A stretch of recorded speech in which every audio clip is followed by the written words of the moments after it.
Iya. Dia suruh saya pimpin. Aduh, dia sendiri give up. Itu anggap Tuhan sudah menyerahkan memproses Bu Jesi secara khusus. Jadi kesempatan untuk berbagi kebenaran dengan mereka. Yang dia kan mentang-mentang dia mau jawatan sudah. Jadi dia ada Christmas tahun ini. Lepas itu perayaan Christmas tuh ikut gereja besar. Wow, mesti mau ikut beli baju. Kena beli baju. Katanya, dia pesen itu saya disuruh saya beli, saya cakap, saya tak cukup. Saya cakap. Lalu dia cakap, oh, persetujuan meeting. Satu keluarga diberi pinjaman 100 ringgit Malaysia lah. 100 ringgit untuk satu keluarga. Jadi kena bayar balik. Lepas itulah cuma saya kasih pinjam. Kita doa dulu yuk, Bu Jesi yang pimpin. Kita masuk dulu dalam doa, biar Bu Jesi yang pimpin. Mari kita berdoa. Silakan Bu Jesi. Bapa kami di surga, kami bersyukur Tuhan pada malam hari ini dapat berkumpul sekali lagi di dalam kelas ini ya Tuhan, untuk mendengarkan firman-Mu, untuk belajar mengenai Engkau dengan lebih dalam lagi ya Tuhan. Berikan Pak dosen hikmat ya Tuhan, dan beri kami pengertian Tuhan untuk dapat memahami apa yang akan diajari dengan lebih mendalam lagi Tuhan. Buka hati kami Tuhan, jamah jiwa kami, agar kami mengerti Tuhan apa yang Engkau inginkan di dalam hidup kami. Tuntun kami, pimpin kami pada malam hari ini dalam kelas ini Tuhan. Biar nama-Mu yang ditinggikan dan Engkau dipemuliakan dalam pelajaran ini ya Tuhan. Kami menyerahkan kelas pada malam hari ini Tuhan ke dalam tangan-Mu. Dalam nama Tuhan Yesus Kristus bersyukur dan berdoa. Amin. Terima kasih. Mari kita mulai. Saya bagikan sebentar. Materinya sesi 3 agak banyak ya. Mudah-mudahan nyampe. Kalau tidak nyampe, sisanya saudara baca sendiri ya. Sebelah sini.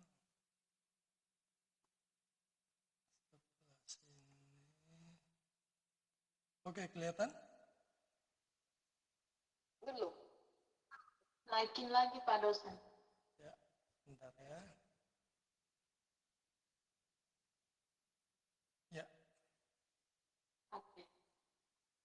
Oke, mari kita lanjutkan sesi ketiga ini. Kita akan membahas tentang manusia dan penciptaan. Jadi dari sudut manapun kita mesti melihatnya dari perspektif biblika ya. Secara biblika kita menegaskan bahwa manusia diciptakan oleh Allah sebagai puncak dari seluruh ciptaannya. Kejadian 1 ayat 26 sampai 27 ya. Bisa dibacakan sebentar mungkin Bu Ayu atau Bu Jesi. Perjanjian Lama Kejadian 1 ayat 26 sampai 27. Berfirmanlah Allah, kita menjadikan manusia menurut gambar dan rupa kita, supaya mereka berkuasa atas ikan di laut dan burung-burung di udara, dan atas ternak dan atas seluruh bumi, dan atas segala binatang melata yang merayap di bumi. Maka Allah menciptakan manusia itu menurut gambarnya, menurut gambar Allah diciptakannya dia, laki-laki dan perempuan diciptakannya mereka. Nah, kata kita menciptakan itu secara implisit menunjukkan ada semacam kejamakan di dalam keesaan Allah ya. Jadi bukan esa yang mutlak, satu mutlak, tetapi ada semacam kejamakan. Jadi dalam bahasa aslinya juga memang esa dalam artian ada semacam kejamakan. Jadi tidak bisa dipaksakan esa satu mutlak gitu ya. Itu yang seringkali disalah mengerti ya. Manusia diciptakan menurut gambar dan rupa Allah, imago Dei. Artinya manusia merefleksikan sifat-sifat Allah, memiliki akal, memiliki kehendak, moralitas, dan kemampuan untuk berrelasi dengan Allah dan sesama. Allah menciptakan manusia dari debu dari debu tanah dan menghembuskan nafas kehidupan. Kejadian 2 ayat 7 menunjukkan bahwa hidup manusia itu berasal langsung dari Allah. Mari kita lihat Kejadian 2 ayat 7. Kejadian 2:7, ketika itulah Tuhan Allah membentuk manusia itu dari debu tanah dan menghembuskan nafas hidupnya dalam hidungnya. Demikianlah manusia itu menjadi makhluk yang hidup. Ya, jadi bukan hidup dengan sendirinya ya, tapi di sana dikatakan menghembuskan napas kehidupan. Ini menunjukkan bahwa hidup manusia itu berasal langsung dari Allah dan tergantung sepenuhnya dari Allah. Nah, dalam teologi reform, itu penciptaan manusia, itu menegaskan 3 hal yang penting ya, kita bisa mengingatnya. Yang pertama, tentang kedaulatan Allah. Di mana Allah adalah pencipta yang berdaulat mutlak, manusia adalah ciptaan yang tergantung sepenuhnya kepada Dia. Mazmur 100 ayat 3. Jadi tidak ada unsur kebetulan dalam penciptaan. Oh, diciptakan baik, tahu-tahu jatuh dalam dosa, kemudian Allah kaget, bukan kayak gitu ya ceritanya. Salam, selamat malam Bu Yani. Ya, selamat malam Pak. Ya, kita lanjut. Yang pertama, penciptaan manusia menegaskan 3 hal penting ya. Kita tinjau dulu yang pertama, kedaulatan Allah. Allah adalah pencipta yang berdaulat mutlak, manusia adalah ciptaan yang tergantung sepenuhnya kepada Dia. Mazmur 100 ayat 3. Minta tolong di off dulu, di mute dulu mic-nya. Ya, terima kasih. Tidak ada unsur kebetulan di dalam penciptaan. Jadi menciptakan semuanya baik, kemudian tahu-tahu jatuh dalam dosa, Allahnya kaget. Jadi bukan begitu ya. Tapi bergantung sepenuhnya kepada Dia. Mazmur 100 ayat 3. Silakan dibacakan. Di sini sudah ada. 100 ayat 3. Dia yang mengampuni segala kesalahanmu, yang menyembuhkan segala penyakitmu.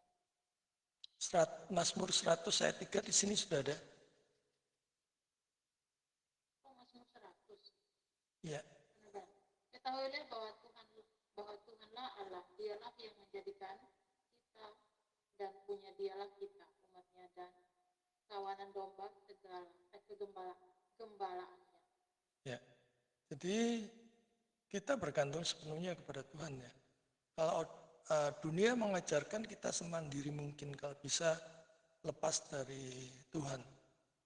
Jadi memang iblis selalu mengajarkan kontradiksinya ya. R.C. Sproul mengatakan tidak ada satu atom pun, atom itu bagian yang terkecil di semesta ini ya. Di alam semesta ini yang bergerak di luar kendali Allah. Debu-debu berterbangan, gunung meletus, tsunami, perang, itu tidak ada yang di luar kendali Tuhan. Semua dalam kendali Tuhan. Jadi kalau sebagai orang percaya, kita tidak perlu takut khawatir ya, karena semua dalam kendali Tuhan. Sekalipun mungkin perang Rusia Ukraina semakin gencar, terus kemudian Israel dan Arab tidak berhenti-henti, ya kita tidak perlu takut berlebihan karena itu bergerak tidak ada yang di luar kendali Allah. Yang kedua, martabat dan tanggung jawab manusia. Jadi sebagai gambar Allah, manusia dipanggil untuk memerintah dan memelihara ciptaannya. Kejadian 1 ayat 28. Jadi ini disebut mandat budaya. Jadi tugas manusia untuk mengelola dunia bagi kemuliaan Allah. Jadi bukan menghabiskan semaunya sendiri ya, beralam. Shalom Pak Max, selamat malam. Selamat malam Pak, aduh agak terlambat. Iya, tidak apa-apa. Kita juga baru mulai. Baik, kita lanjut. Itu disebut mandat budaya ya. Martabat dan tanggung jawab manusia. Jadi sebagai gambar Allah, manusia dipanggil untuk memerintah dan memelihara. Memerintah dan memelihara itu disebut mandat budaya. Jadi tugas manusia, orang percaya untuk mengelola dunia bagi kemuliaan Allah. Kejadian 1 ayat 28 di sini sudah saya tampilkan. Silakan dibacakan. Allah memberkati mereka, lalu Allah berfirman kepada mereka, beranak cuculah dan bertambah banyak.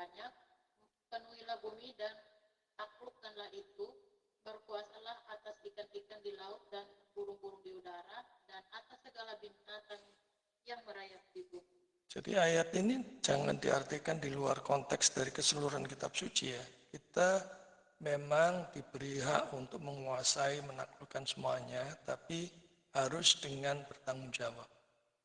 Jadi Allah berdaulat, manusia bertanggung jawab. Tanggung jawabnya ya gitu, mengelola dengan baik, hutan ya jangan digunduli, kemudian ikan ya jangan pakai bom untuk mendapatkan ikan. Ya seperti itulah, harus dengan tanggung jawab ya. Yang ketiga, kejatuhan dan pembaharuan gambar Allah. Jadi akibat dosa, imago Dei itu gambar Allah dalam manusia itu tidak hilang, tetapi rusak. Ya, itu bisa kita lihat di Kejadian 3 dan Roma 3 ayat 23. Jadi melalui Kristus, gambar itu kemudian dipulihkan kembali. Seperti yang tercantum di Kolose 3 ayat 10 dan Efesus 4 ayat 24. Kita baca dulu Roma 3 ayat 23. Di situ ada. Ya, silakan Pak. Yang keras. Roma 3 ayat 23 di layar ada. Siapa aja boleh. Karena semua orang. Jadi lanjut. Karena semua orang berbuat dosa dan telah kehilangan kemuliaan Allah. Ini dikatakan semua orang ya, bukan 1, 2, 3 orang, sekelompok bangsa, sekelompok suku. Dikatakan semua orang telah berbuat dosa.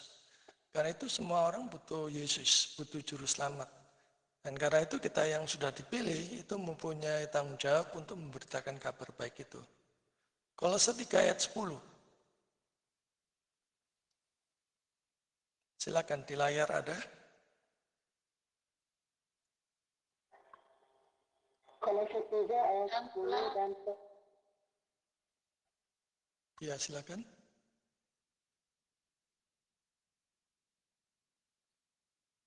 Silakan Kolose 3 ayat 10.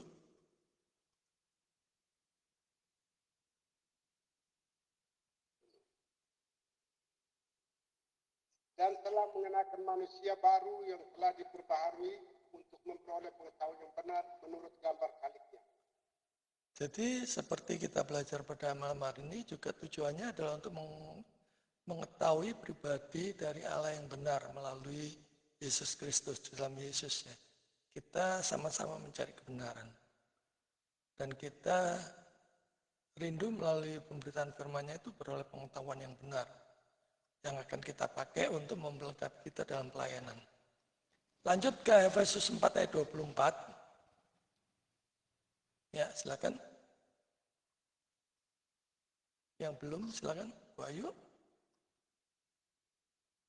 Oke, Efesus 4 ayat 24 dan ayat 24 dan mengenakan manusia baru. Benar ya? Iya. Dan mengenakan manusia baru yang telah diciptakan menurut kehendak Allah dan di dalam kebenaran dan kekudusan yang sesungguhnya. Ya, dua hal penting ya dalam kekristenan itu. Kebenaran dan kekudusan yang sesungguhnya. Jadi kalau kita bisa mengejar kebenaran, mencari kebenaran, belajar kebenaran, terus berjuang di dalam kekudusan, itu juga bukan kemampuan kita. Roh Kudus yang memampukan kita. Jadi jangan antroposentris ya. Karena itu saya berulang-ulang ajarkan di grup untuk tidak antroposentris, tapi kristosentris atau teosentris. Calvin mengatakan gambar Allah yang rusak di dalam Adam itu dipulihkan di dalam Kristus. Jadi yang semula rusak oleh dosa pemberontakan Adam dan Hawa, gambar yang rusak itu dipulihkan di dalam Kristus. Jadi dalam pandangan reform, manusia bukan hasil kebetulan, melainkan ciptaan yang dicipta untuk memuliakan Allah dan menikmati Dia selamanya. Ini tujuan hidup kita ya. Westminster Shorter Catechism. Pertanyaan yang pertama, Q1. Manusia bukan hasil kebetulan, ya, melainkan ciptaan yang dicipta untuk memuliakan Allah Saudara diciptakan tujuannya untuk memuliakan Allah dalam pekerjaan saudara, bisnis saudara, usaha saudara, pelayanan saudara, aktivitas saudara, semuanya untuk memuliakan Allah. Dan menikmati Dia selamanya. Menikmati anugerahnya. Ya. Jadi kalau kita tidak bisa menikmati yang sudah Tuhan berikan, ya kita menderita, salah sendiri ya. Tidak bisa menikmati. Jadi singkatnya, asalnya itu diciptakan Allah menurut gambarnya. Peta dan teladan Allah ya. Tujuannya adalah tujuan akhirnya itu nanti, untuk memuliakan Allah dan menjalankan mandat budaya. Tadi yang di atas ya. Nah kondisinya, itu rusak oleh dosa dari kejatuhan Adam dan Hawa. Tetapi kemudian manusia baru seperti kita yang percaya kepada Yesus itu diperbarui di dalam Kristus. Nah sekarang kita mempelajari di sesi ketiga ini supaya kita memahami pandangan perjanjian lama tentang manusia sebagai gambar Allah dan panggilannya di dunia. Mari kita lihat penciptaan menurut Kejadian 1, pasal 1 dan 2. Di dalam Kejadian pasal 1 sampai ke 2 itu menggambarkan awal mula segala sesuatu yang diciptakan oleh Allah. Di dalam Kejadian 1 itu menekankan urut-urutan dan kedaulatan Allah dalam penciptaan. Di sana dijelaskan, digambarkan Allah menciptakan dengan firman-Nya. Berfirmanlah Allah, jadi selama 6 hari, dan pada hari ke-7 ia berhenti dan menguduskan hari itu. Jadi pada hari yang ke-7 itu dia berhenti menguduskan hari itu. Kejadian 2 ayat 2 sampai 3. Coba kita baca Kejadian 2 ayat 2 sampai 3. Belum saya tampilkan di sini. Kejadian 2 ayat 2 sampai 3. Ketika Allah pada hari ke-7 telah menyelesaikan pekerjaan yang dibuatnya itu, berhentilah ia pada hari ke-7 dari segala pekerjaan yang telah dibuatnya itu. Ayat 3, lalu Allah memberkati hari ke-7 itu dan menguduskannya, karena pada hari itulah ia berhenti dari segala pekerjaan penciptaan yang telah dibuatnya. Ya, yang kedua, hari yang pertama sampai ketiga, Allah membentuk terang, langit, darat, dan tumbuhan. Lalu hari keempat sampai keenam, Allah mengisi matahari, bulan, bintang, burung, ikan, binatang, manusia. Dan puncak penciptaan itu adalah manusia. Diciptakan menurut gambar dan rupa Allah, Kejadian 1 ayat 26 sampai 27 tadi, dan diberi mandat untuk menguasai serta memelihara bumi. Mari kita lihat sekali lagi Kejadian 1 ayat 28. Silakan Bu Jesi atau siapa aja yang sudah ketemu. Allah memberkati mereka, lalu Allah berfirman kepada mereka, beranak cuculah dan bertambah banyak, penuhilah bumi dan taklukkanlah itu, berkuasalah atas ikan-ikan di laut dan burung-burung di udara, dan atas segala binatang yang merayap di bumi.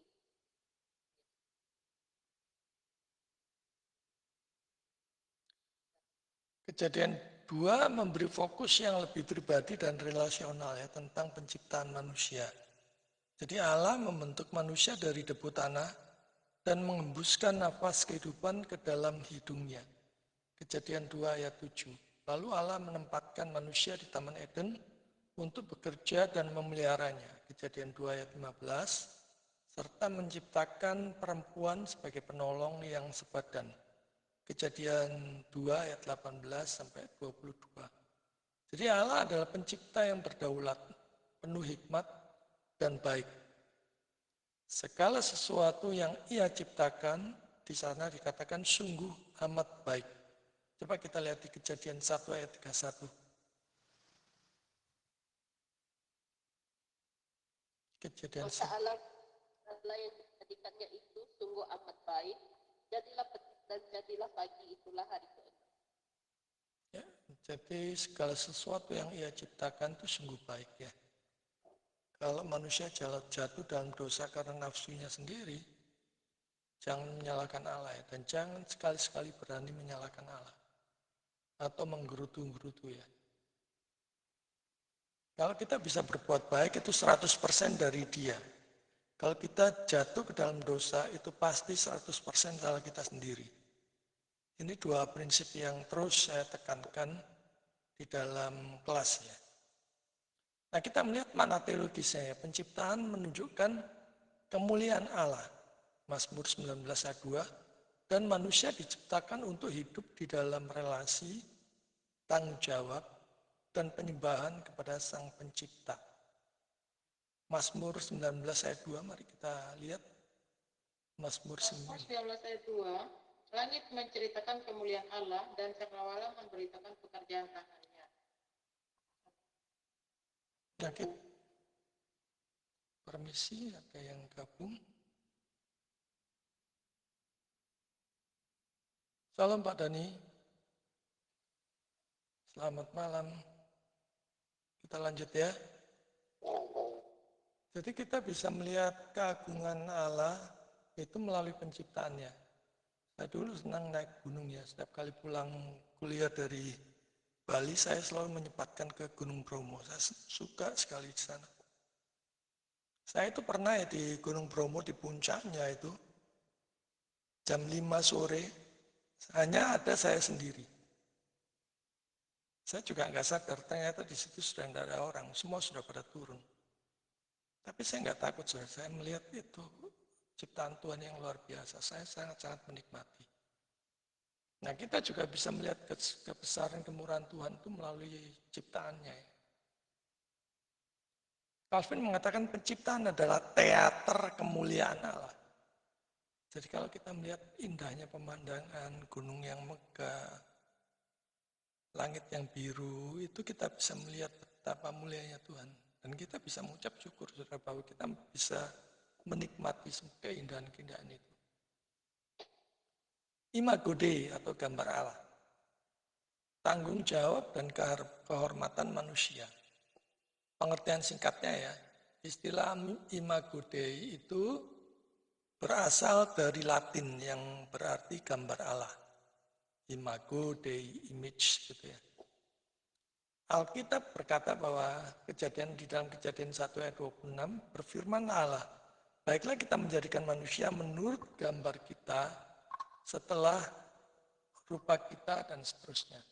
Jadi di sini ayatnya sebenarnya secara implisit mengatakan Tritunggal ya, termasuk ayat-ayat yang masuk dalam kelompok Allah Tritunggal. Jadi tidak bisa diartikan mutlak satu seperti yang sebelah ya. Jadi ada semacam kejamakan dari Allah kita. Kita tidak mempercayai tiga Allah, kita mempercayai satu Allah. Kita mempercayai Allah yang hakikatnya satu di dalam tiga pribadi yang berbeda. Kejadian 1 ayat 27 dilanjutkan, Allah menciptakannya menurut gambarnya, menurut gambar Allah ia menciptakannya, laki-laki dan perempuan, ia menciptakan mereka. Jadi dengan demikian manusia diciptakan secara unik sebagai makhluk yang mencerminkan Allah dalam arti tertentu.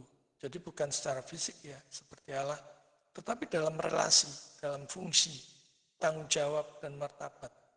Kita bisa mengambil keputusan, kita mempunyai hikmat, mempunyai pertimbangan akal budi dan sebagainya, mempunyai kreasi, itu mencerminkan Allah ya. Yang kedua, kehormatan manusia dibuat menurut gambar Allah. Jadi saudara malam ini bisa menyadari bahwa diri saudara itu dibuat sangat spesial ya. Kehormatan kita adalah dibuat menurut gambar Allah. Jadi kalau ada orang yang tidak tahu dirinya itu dibuat untuk apa, ya itu sangat menyedihkan ya. Tapi kita bersyukur malam hari ini kita diingatkan bahwa kita dibuat menurut gambar Allah. Karena manusia adalah gambar Allah, setiap manusia memiliki martabat dan nilai yang tak tergantung pada prestasi. Tidak tergantung pada status sosial atau kondisi fisik. Mau dia tukang jual koran, tukang jual gado-gado, paman becak, pemulung, pemungut sampah, itu Kita harus menghargai mereka karena mereka adalah ciptaan Tuhan. Terlepas mereka beragama apa. Tapi sebagai orang yang mengerti kebenaran bahwa semua manusia itu dibuat menurut gambar Allah. Artinya masing-masing mempunyai pribadi yang unik. Jadi kita kalau menyadari ini, tidak bisa memperlakukan orang semena-mena gitu. Berkata kasar terhadap paman beca ataupun orang yang bersih-bersih di rumah kita. Karena dia juga ciptaan Tuhan. Semua manusia, baik itu laki-laki dan perempuan dari segala bangsa, berhak atas penghormatan karena mereka gambar Allah. Jadi kita wajib respect terhadap semua orang ya. Agama apa, suku apapun, status sosialnya bagaimanapun keadaan mereka, kita mesti respect. Nah di dalam teologi reform itu menurut Westminster Confession Faith, poin 42, itu manusia dengan jiwa yang masuk akal dan abadi, beroleh pengetahuan, kebenaran, dan kekudusan sejati setelah gambarnya, ketika diciptakan. Jadi jiwa kita, akal budi kita, itu semua dari Tuhan yang mengembuskan tadi, sehingga kita bisa hidup. Yang ketiga, tanggung jawab manusia sekarang. Jadi sekalipun Allah itu berdaulat, manusia mempunyai tanggung jawab. Jangan mentang-mentang Allah berdaulat, nyebrang tidak tengok kiri kanan. Oh, yang penting kan kalau waktunya mati ya mati ya. Kalau ketabrak salah sendiri sudah. Meskipun Allah berdaulat, kalau nyebrang ya nengok kiri kanan. Kalau mau makan ya bekerja. Kalau mau lulus ujian ya belajar. Kalau ingin mengerti kebenaran, mengenal kebenaran ya belajar. Kalau sakit ya ke dokter, berusaha itu tanggung jawabnya. Jadi jangan jatuh dalam fatalisme. Fatalisme itu kan ada aliran tertentu itu kalau sakit nggak mau ke dokter gitu ya. Cukup berdoa seharian, nah, itu fatalisme itu ya. Tanggung jawabnya nggak digunakan. Fungsi wakil dan penguasa, manusia diberi mandat, Kejadian 1 ayat 28, untuk memenuhi bumi, menguasai ciptaan. Ini bagian dari fungsi manusia sebagai wakil Allah di bumi. Jadi sebagai fungsi dan wakil penguasa ya. Penguasanya Allah, tapi kita wakilnya ya. Jadi kita jangan sampai mengeksploitasi bumi dengan berlebihan ya.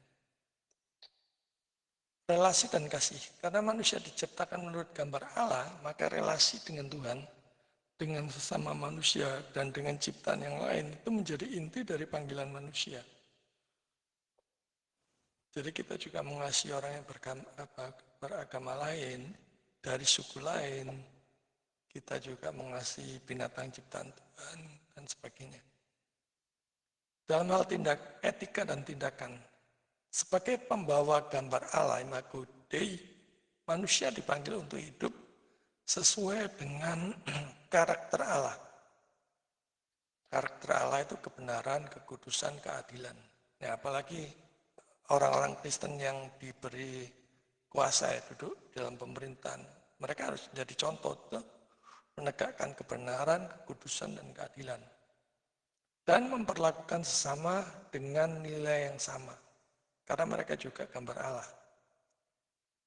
Yang keempat, dalam perspektif teologi reform, meskipun manusia jatuh dalam dosa, pasca kejadian ayat 3, kejadian pasal 3, gambar Allah itu tidak hilang sepenuhnya, tetapi rusak.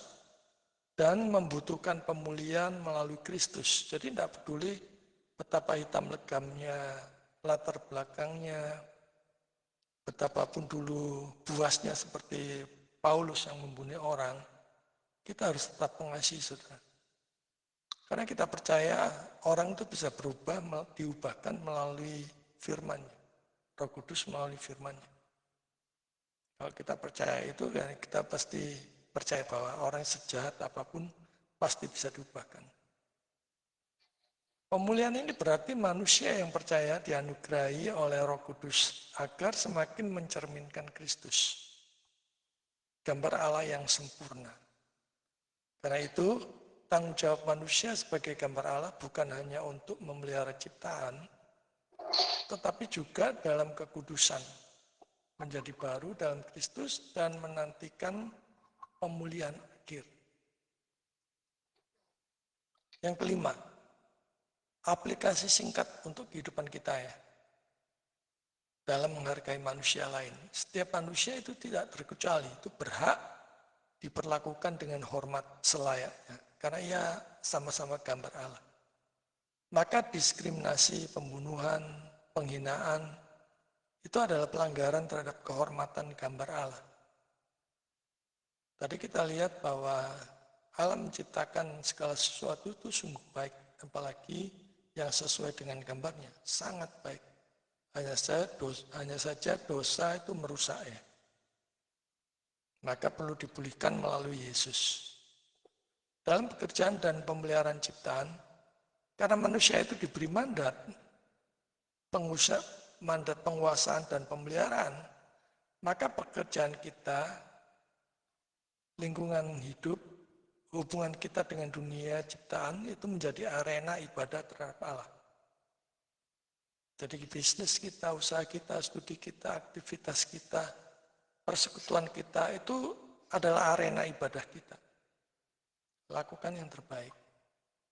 Maka saya jelaskan ke mahasiswa saya yang di STT itu, saudara belajar itu tidak bisa asal-asalan ya, harus belajar serius. Karena itu adalah ibadah juga. Apalagi saudara mempelajari kebenaran. Jadi tidak bisa belajar asal-asalan, nggak niat gitu ya. Kalau saya sudah nggak saya luluskan kalau orang yang nggak niat kayak gitu. Saudara bisa tanyakan mahasiswa saya yang di STT ya. Kalau dia saya pandang tidak layak untuk lulus, tidak akan saya luluskan. Karena saya berpedoman bahwa dia calon hamba Tuhan. Maka calon hamba Tuhan harus diperlengkapi, harus disiplin, berkarakter, dan belajar kebenaran dengan cara yang tanggung jawab. Yang bertanggung jawab, jadi bukan asal-asalan. Kalau sebelum pendeta aja belajarnya kayak gitu, asal-asalan ya apalagi nanti jadi pendeta. Dalam kehidupan rohani, kita dipanggil untuk hidup sesuai dengan karakter Allah. Pertumbuhan di dalam kebenaran dan kekudusan, karena kita membawa gambarnya. Dalam penderitaan dan martabat manusia, bahkan dalam kondisi kita lemah, sakit, atau tertindas, martabat manusia itu tidak dicabut karena gambar Allah. Gambar Allah tidak tergantung pada kekuatan, tapi pada penciptaan Allah. Ya, kita tidak bisa memperlakukan orang-orang yang lemah, oh paling dia sebentar lagi mati. Nggak bisa ya, apalagi misalnya saudara jadi dokter gitu ya. Saudara harus berbuat sebaik mungkin agar dia pulih dan bersandar pada Tuhan untuk menyembuhkan dia. Perkara Tuhan mengambil nyawanya, kelak itu urusan dia. Hak prerogatifnya dia. Tapi bagian saudara, bagian kita yang mungkin menjadi dokter atau tenaga medis, lakukan yang terbaik, sekuat mungkin, sebisa mungkin. Arti Imago Dei. Imago Dei berarti manusia diciptakan menurut gambar dan rupa Allah. Ini menunjukkan bahwa manusia diciptakan untuk mencerminkan sifat Allah di dalam karakter, relasi, dan tanggung jawabnya di dunia. Ini ya, Institutio 1 ya. Gambar Allah itu tidak menunjuk pada bentuk tubuh, tetapi pada keunggulan rohani yang memisahkan manusia dari binatang. Saudara diberikan akal budi, diberikan hikmat, diberikan logika, perasaan. Binatang enggak, saudara. Dan itu yang membedakan kita dari binatang. Yang ketujuh, kehormatan manusia.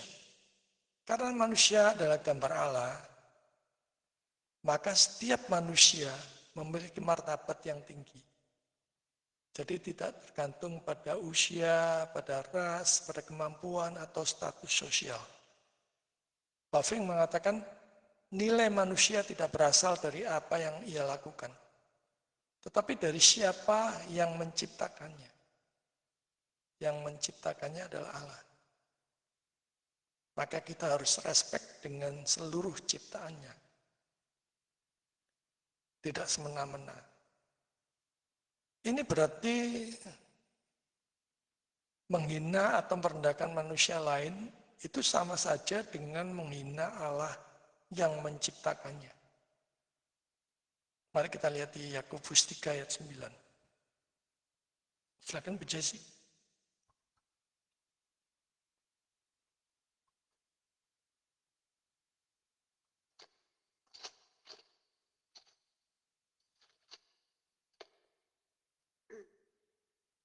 Dengan lidah kita memuji Tuhan, Bapa kita, dan dengan lidah kita mengutuk manusia yang diciptakan menurut rupa Allah. Ya. Jadi kita pakai lidah kita, seluruh yang diberikan Tuhan berikan itu untuk tidak menghina atau merendahkan manusia yang lain. Ya kalau ada orang-orang tertentu, agama tertentu yang menghina iman kita, ya kita tidak perlu melakukan hal yang sama ya. Karena kita tahu kebenaran ini. Bahwa kita mempunyai akal budi. Dan kita tidak mau merendahkan manusia lain atau menghina. Dan kita merendahkan orang lain itu berarti kita menghina Allah yang menciptakan dia. Tanggung jawab manusia. Sebagai sumber Allah, sebagai gambar Allah, manusia dipanggil untuk merefleksikan karakter Allah. Karakter Allah itu kebenaran, kasih, keadilan, kekudusan. Kemudian memerintah dan memelihara ciptaan. Jadi inilah mandat budaya. Kemudian berelasi dengan Allah dan sesama secara benar, mencerminkan kasih dan kesetiaan Allah. Berkhof mengatakan, manusia adalah wakil Allah di bumi. Ia bertugas melanjutkan pekerjaan Allah dalam memelihara dan mengatur ciptaannya. Jadi kita diberikan tanggung jawab untuk mengatur ciptaannya. Kalau sekarang ya di dalam pekerjaan kita, di dalam usaha kita, dalam bisnis kita, dalam pelayanan kita, dalam studi kita, dalam aktivitas kita. Kerusakan gambar Allah oleh dosa, yang ke-9 ya. Kejatuhan manusia dalam dosa itu di dalam Kejadian ayat 3 tidak menghapus gambar Allah, tetapi merusaknya. Manusia masih gambar Allah, namun kehilangan kebenaran dan kekudusan yang sejati oleh dosa ya. Lorin Bednar mengatakan, imago Dei bukanlah hilang. Gambar Allah itu bukan hilang ya, karena dosa ya.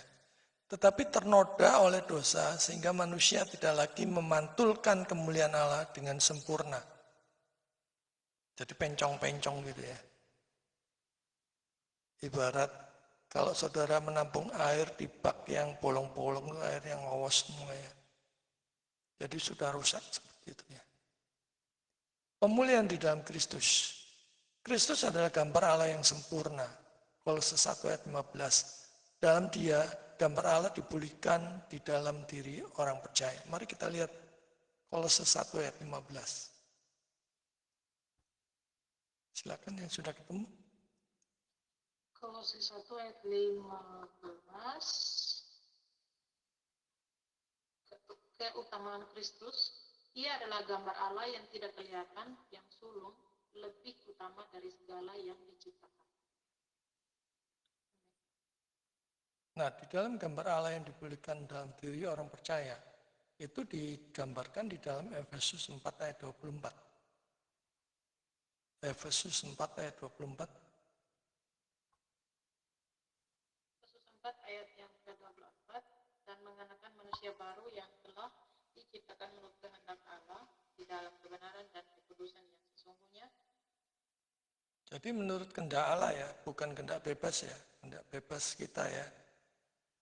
Banyak orang yang tergila-gila dengan kehendak bebas. Padahal itu bertentangan dengan firman Tuhan. Yang bebas itu Allahnya sebagai pencipta. Dan Alkitab sendiri menggambarkan Kita ini hanya tanah liat ya, tergantung penjunannya. Mau menciptakan kita jadi vas bunga yang dikagumi orang, atau kan jadi peace pot yang kurang dikagumi orang, itu tergantung dari penjunannya. Jadi tergantung dari Allah, bukan dari kita ya. Kolose 3 ayat 10, mari kita lihat. Ini dia ada. Kolose 3 ayat 10, ia adalah gambar, Ya betul. Ini di layar ada.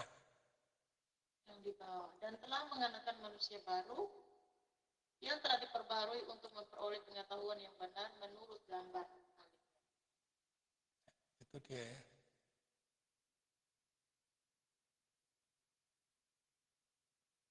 Jadi gambar Allah yang rusak di dalam Adam itu dipulihkan melalui Kristus, yang adalah gambar Allah yang sempurna. Jadi pemulihan ini terjadi melalui karya Roh Kudus yang memperbarui manusia untuk hidup di dalam kekudusan dan pengetahuan akan Allah. Jadi seperti malam ini kan kita belajar untuk beroleh pengetahuan akan Allah ya. Aplikasinya martabat manusia, menghormati setiap orang, panggilan bekerja dan berbudaya, kerja adalah ibadah, coram Deo itu di hadapan Allah, berdiri di hadapan Allah. Pertumbuhan rohani, semakin serupa dengan Kristus berarti semakin memantulkan gambar Allah. Pelestarian penciptaan, tanggung jawab manusia sebagai wakil Allah di dunia. Jadi hidup manusia adalah cermin di mana kemuliaan Allah hendak dipantulkan. Ini kurang sedikit, sudah bisa membacanya ya. Tinggal sedikit lagi kita masuk dalam sesi tanya jawab sharing. Silakan dinyalakan kameranya.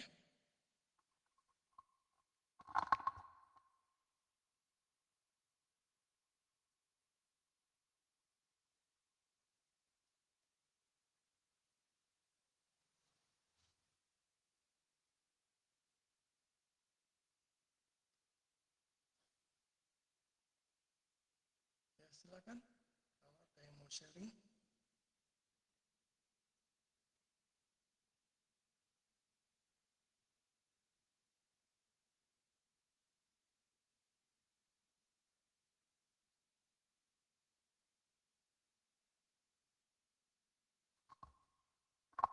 Oke, silakan Pak Mek.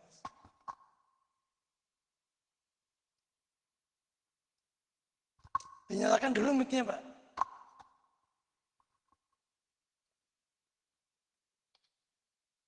Saya sedikit mau bertanya ini Pak. Iya, silakan Pak. Ini dalam kejadian tadi kita sudah tahu dengar bahwa Allah menciptakan semua isinya di bumi ini, dan terakhir dia menciptakan manusia. Dan itu yaitu Adam dan Hawa yang pertama di tempat ini Taman Eden. Saya mau bertanya, Taman Eden itu ada nggak Pak di dunia ini? Ya, Taman Eden itu ciptaan yang tempat pertama kali mereka ada ya. Jadi secara implisit memang gambarnya kita tidak bisa mengerti apakah ini daerah tertentu di dunia ini, ataukah itu merujuk pada suatu tempat yang terpisah dari dunia. Secara eksplisit jelas-jelas Alkitab sendiri tidak dengan tegas menyatakannya ya, di mana ya. Tapi banyak orang yang berspekulasi, oh di daerah Ira atau di daerah mana begitu. Tapi kalau misalnya Alkitab tidak menjelaskan dengan tegas atau silent argument, diam, kita jangan berani-berani ngambil keputusan spekulasi. Oh ini kira-kira di sini, tempatnya di sini, begitu. Tapi bahwa itu ada, itu tercatat dalam Alkitab bahwa mereka ditempatkan itu ya sebelum mereka dibuang ke dunia ya.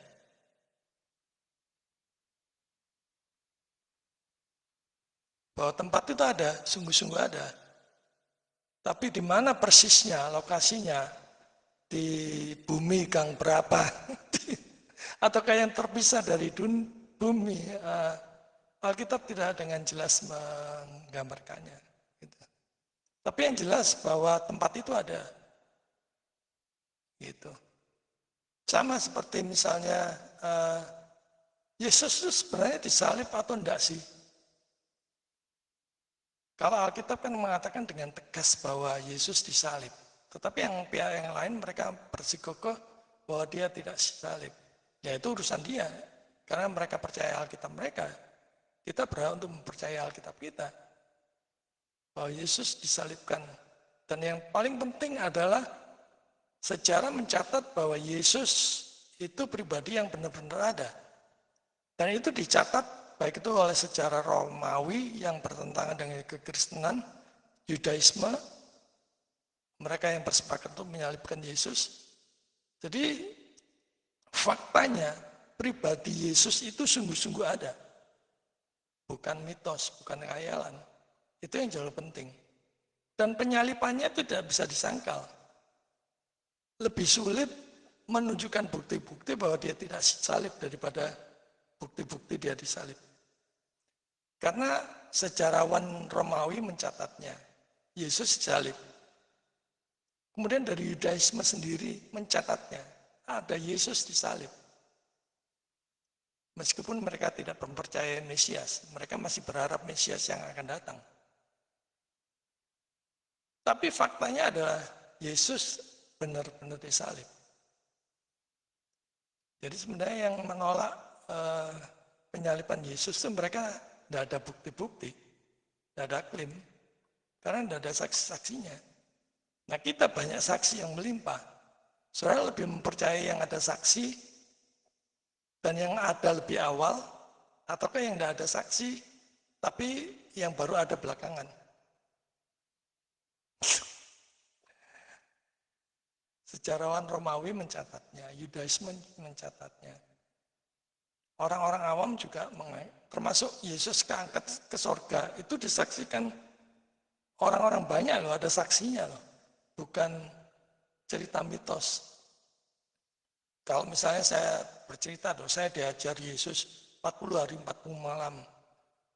Kan nggak ada saksinya.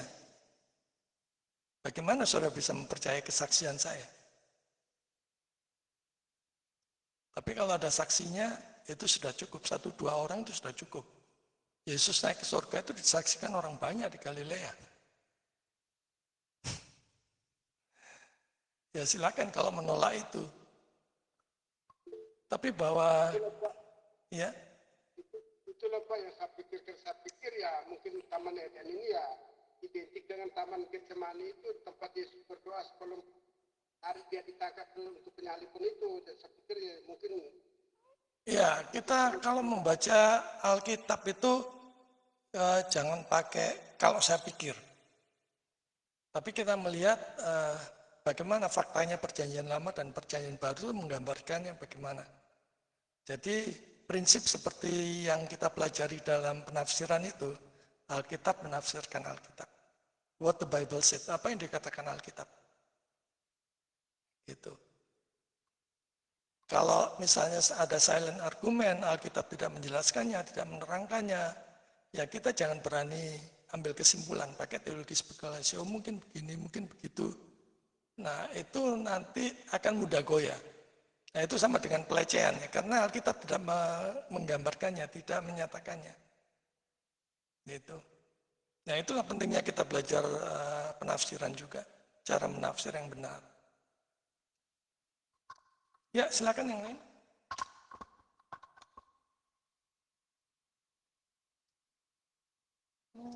Ya, 11 menit lagi Pak Dosen. Ya, ini saya jadi ingat dulu aku pernah debat sama anak Tuhan, majelis ya, mereka majelis dari gereja apa ya? Berea, dari gereja Berea Pak. Jadi pernah debat dan saya sempat diajak debat juga sama mereka. Nah, pertanyaannya sama seperti tadi, tapi agak lain ya, agak beda. Mereka lebih mencatatnya kayak ini juga, kayak ayat ya. Jadi saya ingat banget dulu karena sesuai juga dengan bacaan awal kita tadi dari Kejadian ya. Saya ingat di ayat 28 ini yang berkata demikian, Allah memberkati mereka, lalu Allah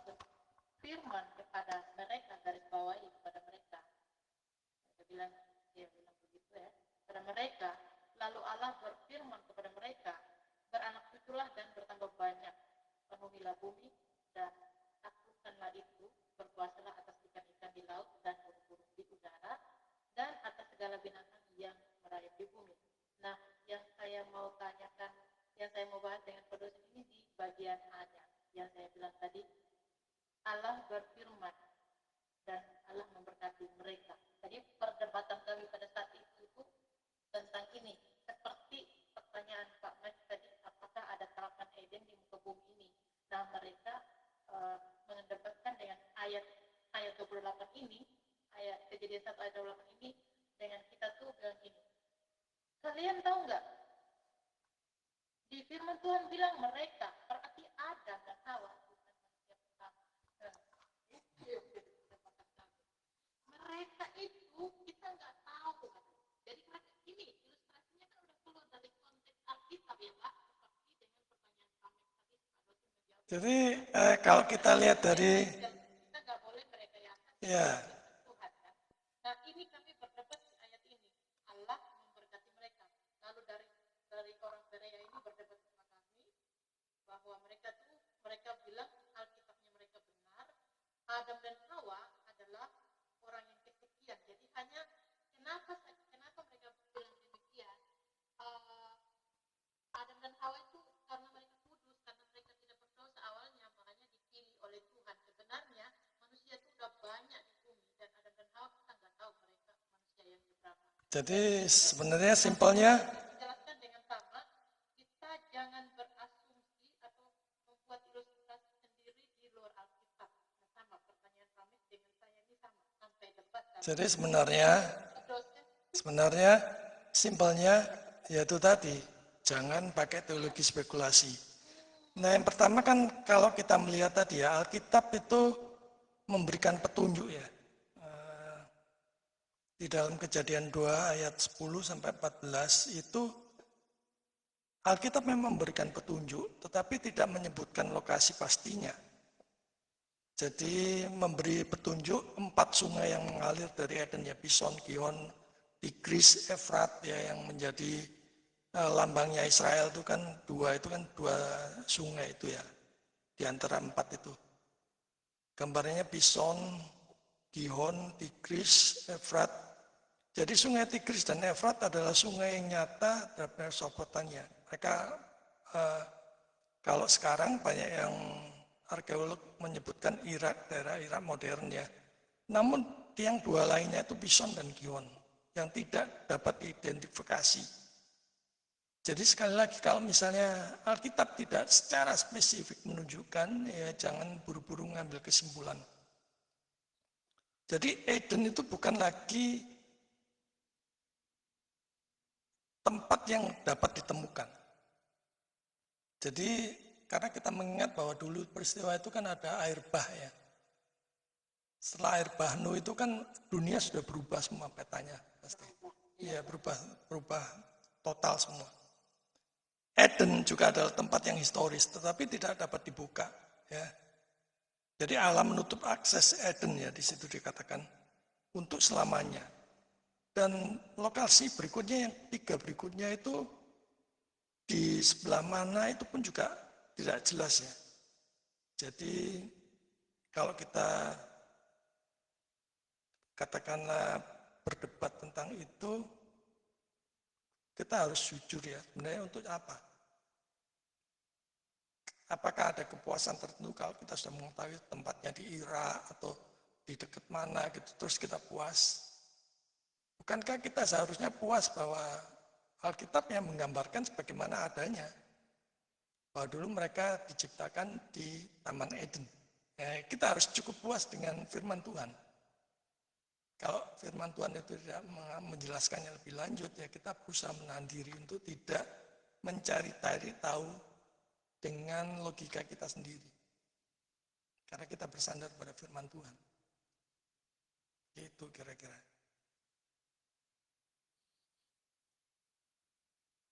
Kurang berapa menit, Bu Adi? Iya Pak. Kurang berapa menit?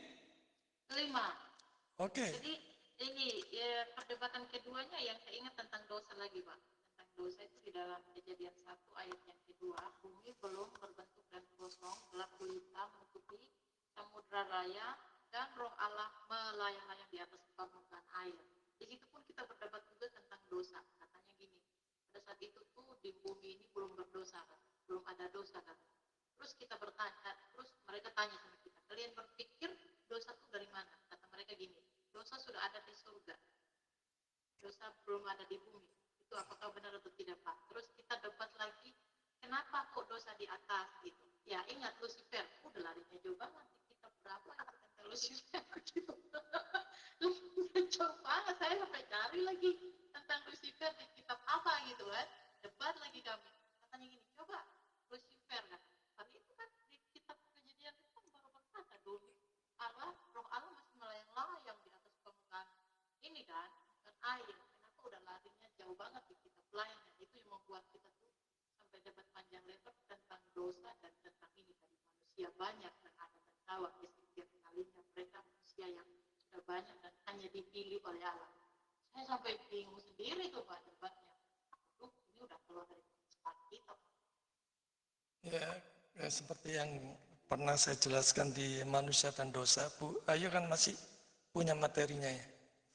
Masih ada tentang Iya, kebatan, tentang kejatuhan manusia. ya kejatuhan manusia dalam dosa ya. Memang yang pertama kali kan dosa itu kan dari si malaikat yang sombong ya, ingin menyampai Allah ya. Kemudian setelah jatuh dia berdosa, terus mengajak lagi menyeret-nyeret Adam dan Hawa. Nah setelah itu Adam dan Hawa, Adam sebagai wakil dari manusia, Adam jatuh, maka manusia berdosa hanya bisa melahirkan manusia berdosa berikutnya. Nah karena itu semua manusia butuh Yesus, butuh juru selamat. Benang merahnya sebenarnya di sana. Kenapa dosa ada? Ya supaya Kristus menebus. Supaya Kristus datang. Benang merah sebenarnya di sana. Inti dari PL dan PP itu ya kalau kita renungkan sebenarnya di sana. Kalau mau menjawab gampang-gampangannya sih seperti itu. Kenapa dosa timbul? Supaya Yesus datang ke dunia. Ya kalau kamu nggak percaya, kamu pasti binasa. Begitu.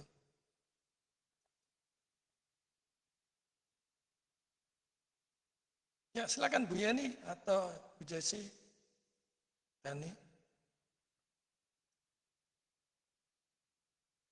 Ya kita lihat betapa indahnya ya kekristenan itu ya. Kita jatuh dalam dosa, manusia jatuh dalam dosa itu disediakan penebus loh. Malaikat jatuh di dalam dosa tidak disediakan penebus. Dan seharusnya dari satu sisi itu saja membuat kita bersukacita di dalam Tuhan. Dan hidup memuliakan Tuhan, melayani Tuhan. 1 menit lagi. Oke, nanti materinya saya bagikan, saya edit dulu. Terima kasih. Dan tetap semangat. Iya, waktunya habis. Terima kasih Pak dosen semua. Tetap semangat Pak Max, terima kasih waktunya. Bu Ayu, Bu Jesi, Bu Yani, Bu Denis, Pak Denis, sampai ketemu. Sakit Pak, makanya dia nggak bersuara. Oh sakit apa? Tadi sakit ya. Oh gitu, cepat sembuh ya. Tuhan berkati ya. Oke, terima kasih. Tuhan berkati semua. Shalom.